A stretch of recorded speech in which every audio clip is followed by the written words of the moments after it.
Hello, friends. This is Crazy Shit in Real Estate, and I'm so glad you're here because today we're going to look at a really interesting space in real estate, which is the giant buildings in Manhattan and other really large city places. We're going to speak with Tina Larsson, who looks at the numbers on buildings that have doormen and things that we don't usually see here in Concord. So I enjoyed the conversation.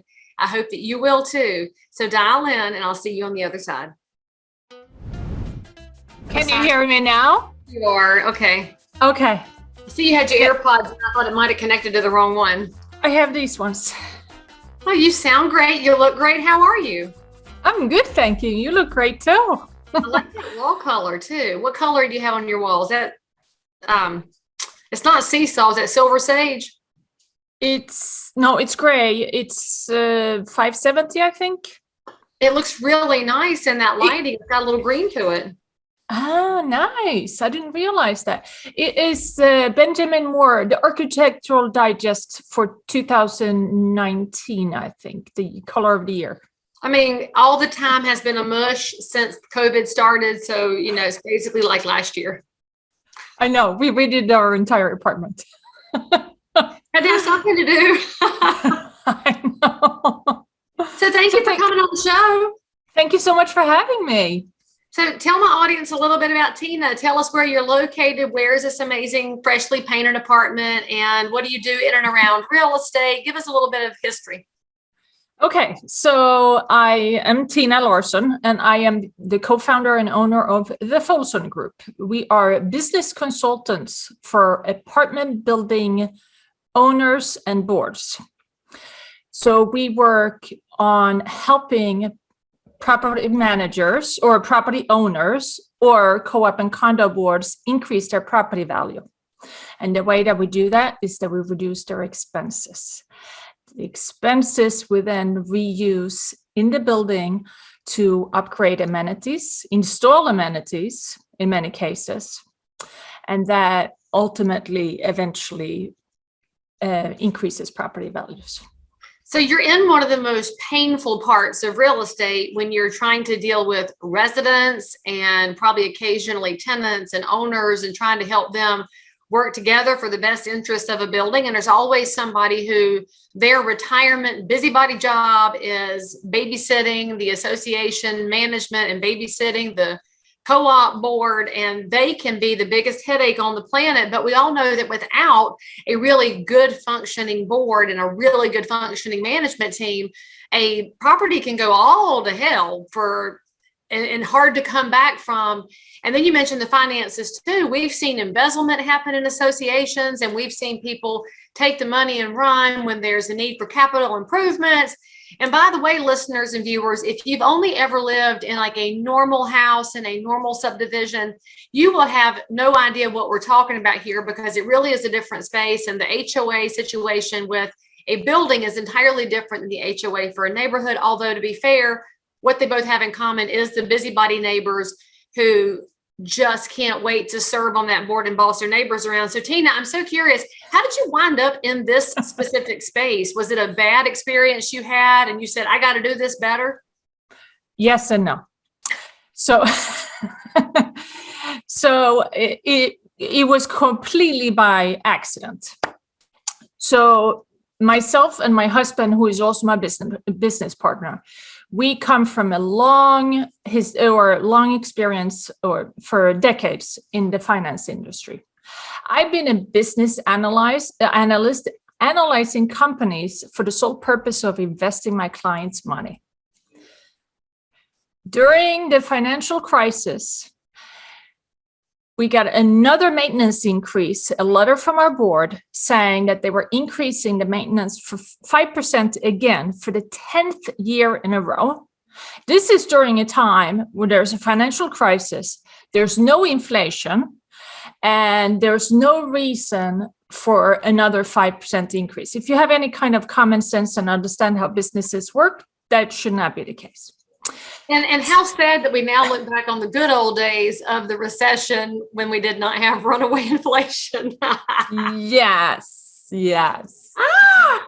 But I actually, know. let's talk about that 5% real briefly, because I can hear the question come into the chat now of, but how can they do that? And Tina, maybe you can answer to this, but I've seen it in almost every association document I've ever looked at, whether it is in a building, a condo board, a co-op board. They build in an amount that the board itself can increase without a vote from the residents. Is that how you got that 5% hitting every single year? Yes. And in our experience, what happened is that the property manager suggests a board. And then they send that to the board, and then the board, they have a job, they have a full-time job, they have a family, they have hobbies, they have most of them are not specialists in running a building, so they rely on the property manager. The property manager, if they have 100 buildings, then they're going to sit there and say, you know what, for our building number 1, we actually remember that last year they did all of this LED upgrades, so we should not increase their electricity charges by X%. They take their 100 buildings and they apply 5% everywhere. And it's not customized to the building, but the board doesn't know, so they rely on the property manager. So it's a little tricky, and it's probably not intentionally, but that's just what happens. So 5%, we see one property manager doing 5% for all of their buildings across the board, and the next one doing 8% for all of their buildings. And that's how we came to this conclusion, which is insanity. Which is, we'll just say they're trying to be efficient, but as a result, they're not personalizing the experience, which is why, friends, if you live in one of these buildings, these are the documents you have to investigate before you buy the property. And in fact, it doesn't matter if you're in a suburban neighborhood. If you've got a homeowners association and documents, you need to read it and find out how much your dues can go up based on the property management's recommendation of this many people on a board, because there's a lot of things that can happen on your behalf. And sometimes it's malfeasance, and sometimes it's efficiency, and sometimes they just don't really care because they figure they'll just do what's most efficient for them. And so I'd love to know, Tina, so in this particular space, you know, the show is crazy shit in real estate. I feel fairly confident that you've encountered some hairy scenario that you said, this cannot be happening, besides a 5% increase every year for 10 years in a row, because that would make my blood pressure go up. But in addition to that, what have you seen that people would be so surprised to find out about? So in one case, I have a long list, but in one case, you are in management, so that happens. Yes. We had a building that we thought that there would be malfeasance, but there were not. Okay. But the property manager had not charged for extra services. So the storage bins were not being charged for decades. And there was, in the building, there was an agreed upon sublet fee. Whenever you subletted, there was a percent, I can't remember what it was. I believe that it was 15% or so of the monthly charges.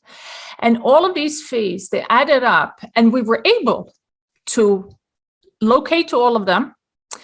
And they charged them, and they actually went back, and every single resident actually paid, even if it was years and years and years ago.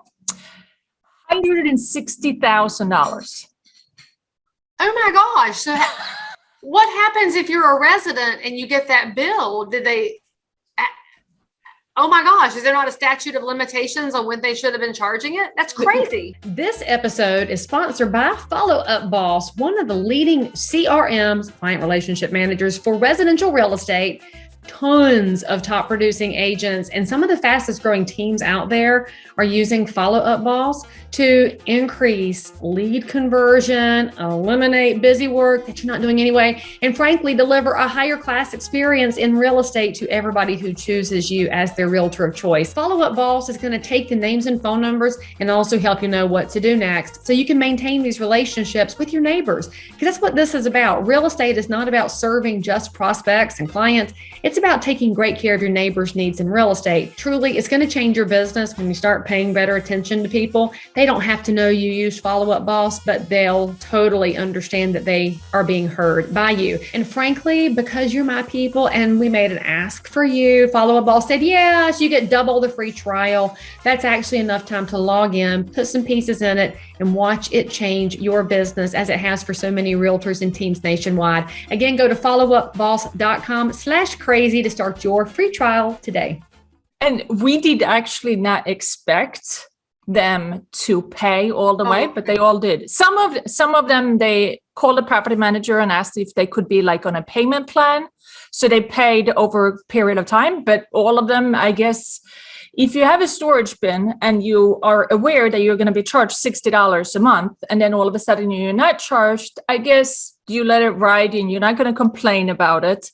But when you get the bill, even if it's a little later, I would assume that you feel like, yeah, I should have paid it.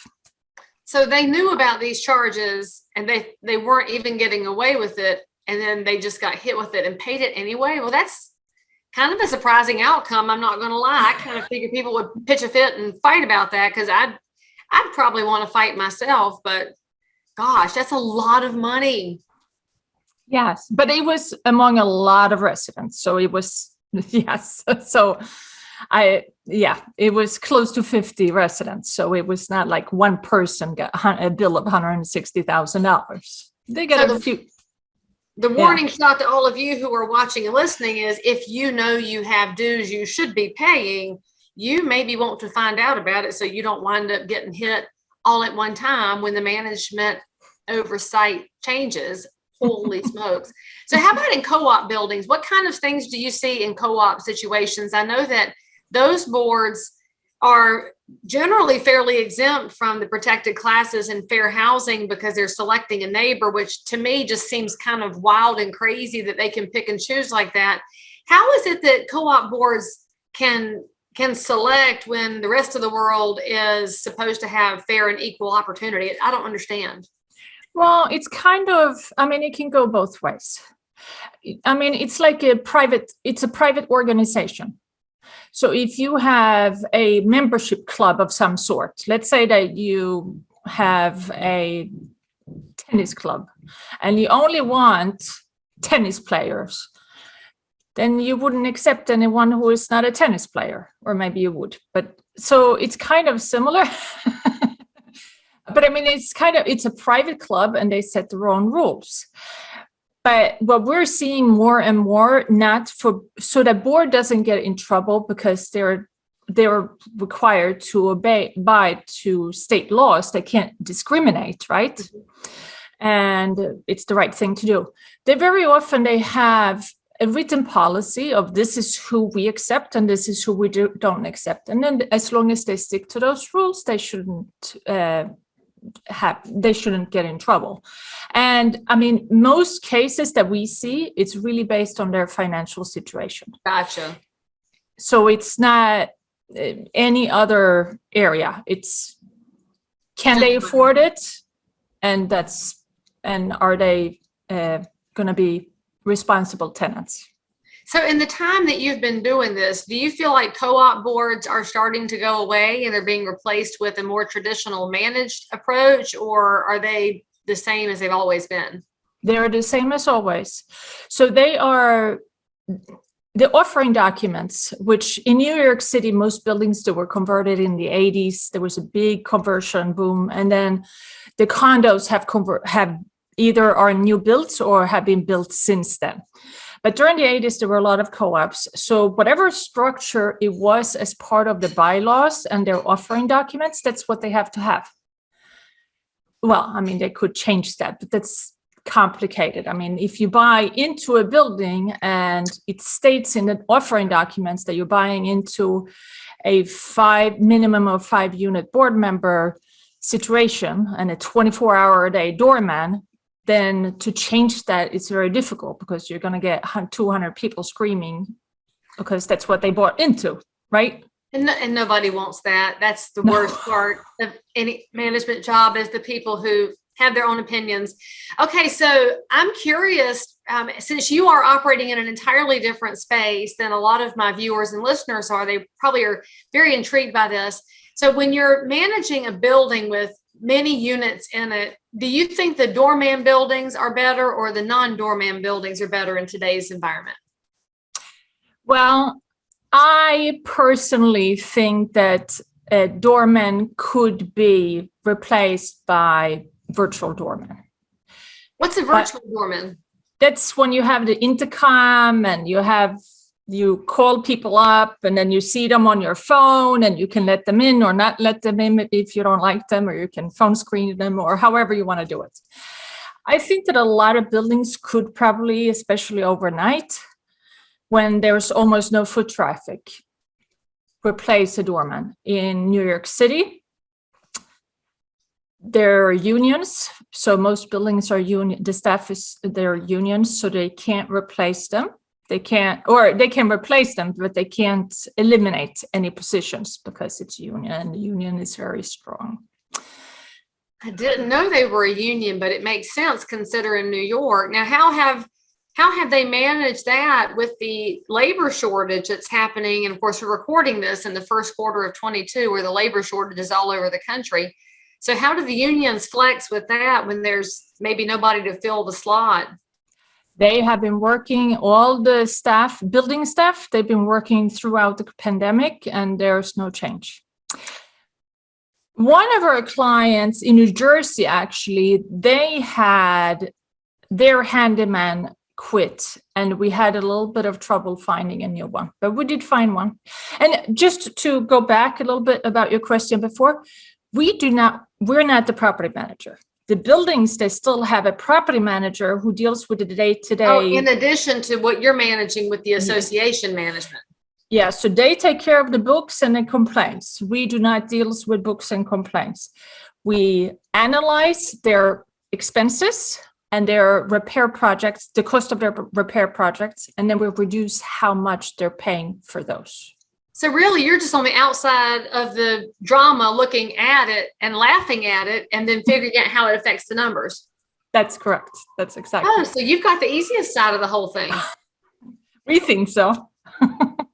All right. So before I let you go here, what in the financial world, if somebody is looking to buy into a building that is managed, has an association, and they ask to see the numbers, they want to see the P&L and look at the books, what line items should the outsider be looking at to get a feel for how healthy the organization is? That's a good question.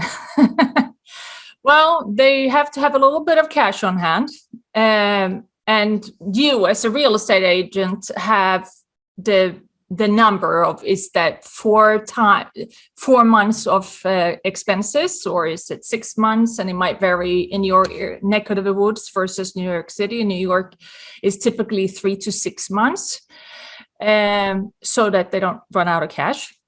And then we take a very common sense approach. So if it's an apartment building, no matter if it's in Charlotte or New York City, if it's in an apartment building, and you walk in the door and you go down to the basement and the lights are on 24/7, then they're wasting electricity. That's the quickest and easiest. If the hallways or the corridors are lit 24/7, then they're wasting money.